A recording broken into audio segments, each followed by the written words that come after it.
So I've got my little rig here where it's a router attached upside down, cable tied on. And so I put this in here for my center hole, and this goes on top.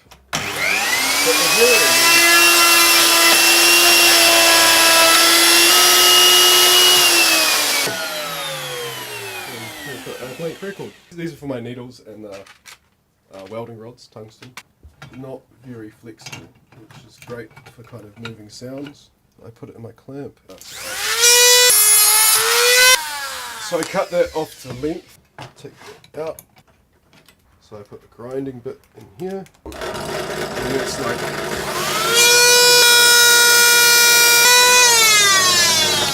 So I'm kind of aiming for 45 degrees. This is how I kind of judge what it is.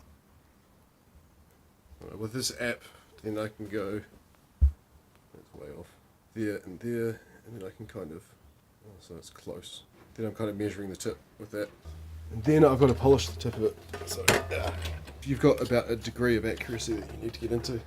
And this polishing thing just kind of goes on, because that's where a lot of your noise will come from. But that's reasonable. Well, it's not reasonable, that's really bad. But you get the gist. So we'll take our blank record. When you're cutting, this is quite important that you take off both sides, because the kind of thickness of that can interfere, apparently, with the weight of the cutter head. So we lock that down, which stops the record from kind of moving at all. And then we'll put some wax on it.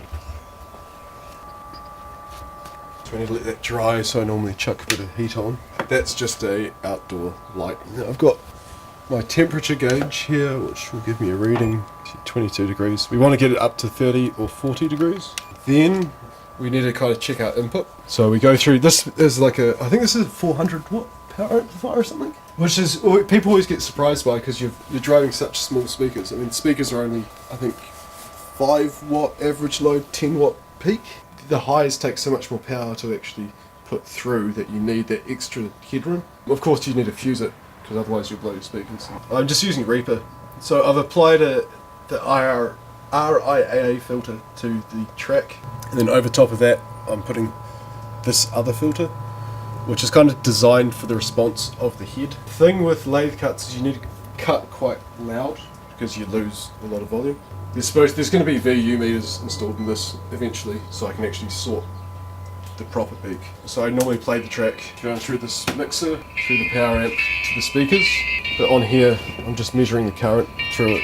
So I should be able to get it up depending on the sound. So I'm trying to get that as less distortion as possible, which is a little bit down to EQ and a lot to do with the driver, but it's trying to kind of select the right driver. So this will be kind of changing again at some point.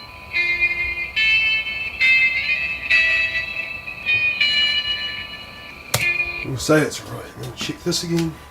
Heading to 30, so I get my microfiber cloth, it's dry, so I can wipe off that first wax layer. You need quite torquey turntables as well.